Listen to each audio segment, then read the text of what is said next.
खुलुमबाय बयनिसिमबो आंनि बे डेली आपडेट बड' इउट्युब चेनेलाव नोंथांमोनखौ आरोबाव बरायहरबावनाय थाबाय। दिनै आं नोंथांमोननि गेजेराव मोननैसो सानसेयारि खौरां लानानै फैदों। आं आसा खालामो नोंथांमोना भिडिअखौ जोबजासिम नायलांगोन आरो लोगोसे चेनेलखौ साबस्क्राइब खालामनानै लागोन। दिनैनि गिबिसिन खौराङाव दङ आसाम सोरखारा सोलोंथायाव हेफाजाब होनो थाखाय मिशन गियान ई-कक्षा बेखेवदों। रायजोनि सोलोंथाइ खान्थिखौ बांहोनो थाखाय मोनसे गिदिर आगान लानानै आसामनि सोलोंथाइ मन्थ्रि डक्टर रनेश पेगुआ मैया मावख'आरि महरै मिशन गियान ई-कक्षा हाबाफारिखौ जागायजेनो। बे हाबाफारिनि थांखिया थाखो 1 निफ्राय लानानै 10 थाखोनि फरायसाफोरनि थाखाय असमिया रावाव भिडिअ बिथा फोरोंथाय होनाय, जायखौ रोंगौथि गोनां फोरोंगिरिफोरजों होनाय जागोन। पेगुआ गोसो होनानै बुंदोंमोन दि गुदिनिफ्राय लानानै गेजेर थाखोसिम गासैबो आयदाफोरखौ असमिया रावाव भिडिअ महराव मोननो हागोन, जेराव थाबैनो बेंगली आरो गुबुन ओनसोलारि रावफोराबो फेहेरनो थांखि दङ। भिडिअफोरखौ इउट्युब चेनेल भिडिअ असम आरो मिशन गियान मबाइल एपनि गेजेरजों मोननो हानाय जागोन, जेराव फरायसाफोरा इन्टारनेटनि सुबिदा गैयाजासे जायखिजाया जायगानिफ्राय सोलोंनो हागोन। ई-कक्षाखौ मिशन गियान मुंनि मोनसे एनजिअ'आ आसामनि सोलोंथाइ बिफाननि मददजों जौगाहोदों। फोरोंगिरिफोरा बेफोर आयदाफोरखौ थियारि खालामनायाव सांग्राङै हेफाजाब होदों, जायखौ थाबैनो बांसिन सौहैनो हानायनि थाखाय बायदि रोखोमनि प्लेटफर्मफोराव मोनहोनाय जागोन। पेगुआ बुंदोंमोन दि बे हाबाफारिफोरखौ गोजान गोजान ओनसोलफोरनि सोलोंथाइनि हेंथाफोरखौ फोजोबनो थाखाय बानायनाय जादों। जुदि फोरोंगिरिया गैयाब्लाबो फरायसाफोरा ई-कक्षाखौ बाहायनानै गोरलैयै गावसोरनि आयदाफोरखौ सोलिहोबाय थानो हागोन। भिडिअफोरखौ अफलाइन सोलोंथाइनि थाखायबो डाउनल'ड खालामनो हायो। बेखौ रोखा खालामो दि रावबो फरायसाया इन्टारनेट फोनांजाब गैयाब्लाबो सोलोंथाइ मोननायनिफ्राय गोजानाव थाया। नैथि खौराङाव दङ आइजोफोरनि थाखाय गासै मोन 5 बिथांखिफोरखौ बेखेवनानै होबाय रायजो सोरखारा। बे बिथांखिनि गेजेरजों गोबां आइजोफोरानो माखासे खाबुफोरखौ मोननो हागोन आरो बे गोदानै बेखेवनाय आइजोफोरनि थाखाय बिथांखिफोरा जाबाय। गिबियावनो दङ स्वनिर्भर नारी। बे बिथांखिनि गेजेरजों सि दाग्रा आइजोफोरा माखासे अनसुंथाइफोरखौ मोननो हागोन। रायजोनि सि दाग्रा आइजोफोरनो गोहो होनो आरो सि दाग्रा नखरफोरनो राङारि मदद होनायनि थांखिजों आसाम सोरखारि हेन्डलुम एन्ड टेक्सटाइलनि बिथोनगिरिफोरनिफ्राय स्वनिर्भर नारी बे बिथांखिखौ जागायगोन। बे अनसुंथाइखौ मोननो थाखाय मुलाम्फागिरिफोरा swanirbharnari.assam.gov.in पर्टेलाव हाबनानै आर'ज खालामनांगोन। नैथियाव दङ सुकन्या समृद्धि। बे बिथांखिनि गेजेरजों 10 बोसोर बैसोनि दुइसिन हिनजावसानि बिमा-बिफाया गथ'नि मुलाम्फानि थाखाय सोरखारनिफ्राय अनसुंथाइ मोननो हागोन। बे बिथांखिया बेटी बचाओ बेटी पढ़ाओ बिथांखिनि मोनसे बाहागो। बे बिथांखिनि थाखाय सुकन्या समृद्धि योजनानि एकाउन्टखौ थिखानाय बेंकआव एबा पस्ट अफिसफोराव खुलिनांगोन। 18 बोसोर बैसो एबा 21 बोसोर बैसो जायोब्ला सुकन्या समृद्धि बिथांखिखौ गोबां खाजोनानि मुलाम्फाजों लोगोसे गोजौ सुतनि हाजों मोननो हागोन। सुकन्या समृद्धि बिथांखिनि थाखाय रां जमा दोनग्राफोरा पस्ट अफिस एबा सोरखारि नङि सेक्टरनि बेंकआव थांनानै आर'ज बिलाइखौ आबुं खालामहैनो हागोन। 20 बोसोरनिफ्राय 40 बोसोर बैसोनि आइजोफोराबो सिलाइ मेसिन मोननो हागोन। जाय आइजोफोरा साख्रि गैया, बै आइजोफोरनो बेसेन नाङै सिलाइ मेसिन होबोगासिनो दङ सोरखारा। बेबायदिनो आसाम अरुणोदय असनिनि खौबो रायजोनि आइजोफोरखौ मदद होनो बेखेवदों हिमन्त बिश्व शर्माया।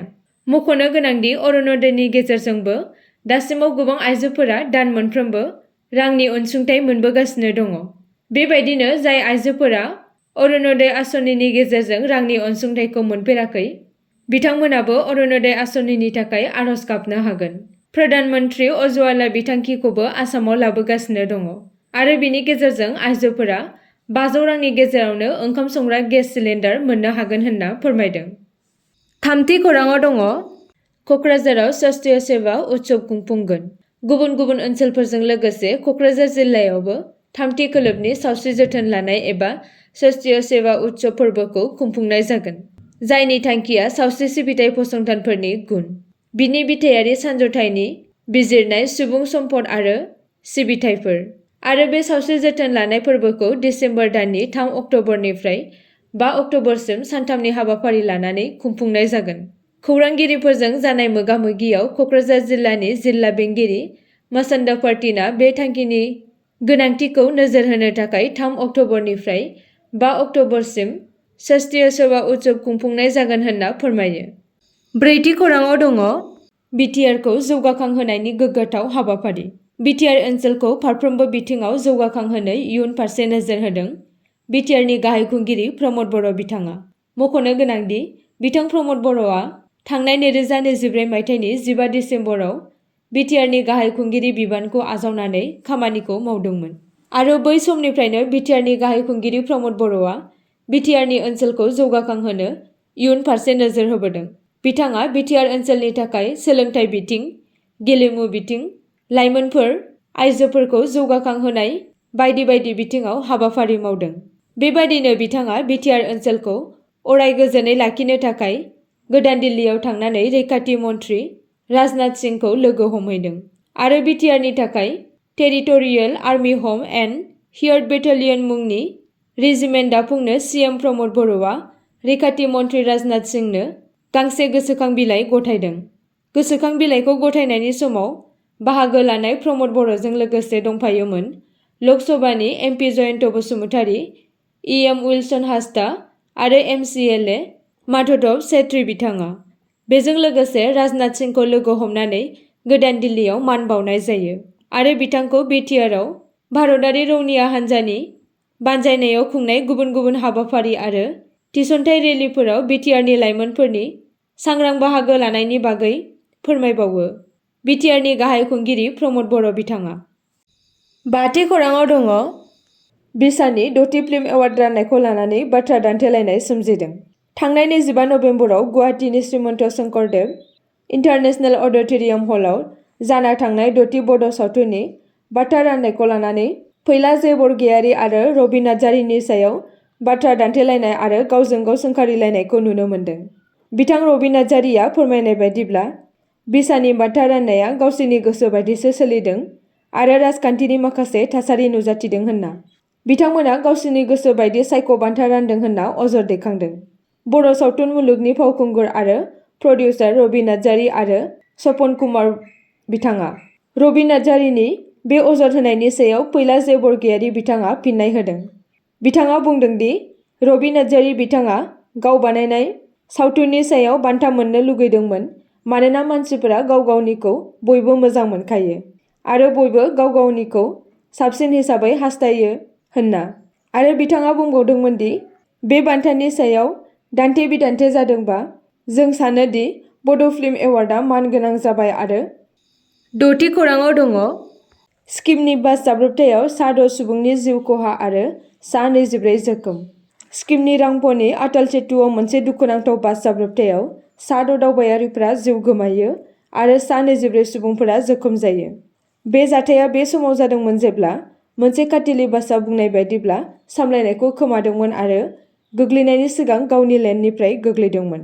थैनाय सुबुंफोरखौ गेंटकनि गपाल जे प्रसाद, गरुबाटननि अजय तामां, आथिखालाव रांप' देहा फाहामसालियाव सासे सिनाय मोनै सुबुं, रांप'नि जुलु कुमारी, सिलिगुरिनि इन्द्रजित सिंह आरो कलकातानि इकबल हासन होनना सिनायथिनाय जादों।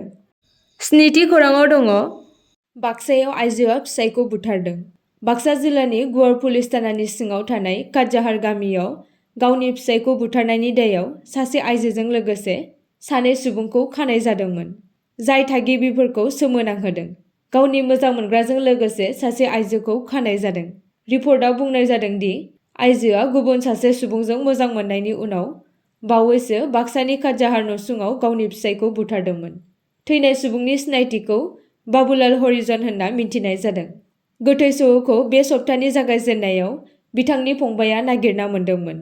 हमखांनायनि उनाव बिथाङा पुलिसनो खौरांखौ हरदोंमोन आरो बिसोरो नायबिजिरनायखौ जागायदोंमोन। पुलिसनि नायबिजिरनायनि बायदिब्ला बिथांनि बिसि आरो गुबुन सासे सुबुंखौ जाथायजों सोमोन्दो खालामनाय जादों। बाबुलालनि बिसि मन्जु हरिजन आरो बिथांजोनि मोजां मोनग्रा राणा कुमार रामखौ दायनिगिरि महरै साननाय जादों। मोजां मोनलायनायनि फिथाइ महरै सानैबो बाबुलालखौ फाव फान्दायनानै बुथारखांनायनि उनाव कर्नाटकआव खारखोमादोंमोन। नाथाय पुलिसनि नायबिजिरनायनि जाहोनाव पुलिसआ बिसोरनि थावनिखौ बेंगालुरुआव नागिरना दिहुनो आरो बिसोरखौ हमनानै लाङो। आसा खालामो नोंथांमोना भिडिअखौ नायनानै मोजां मोनगोन आरो चेनेलखौ लाइक आरो साबस्क्राइब खालामनानै लागोन।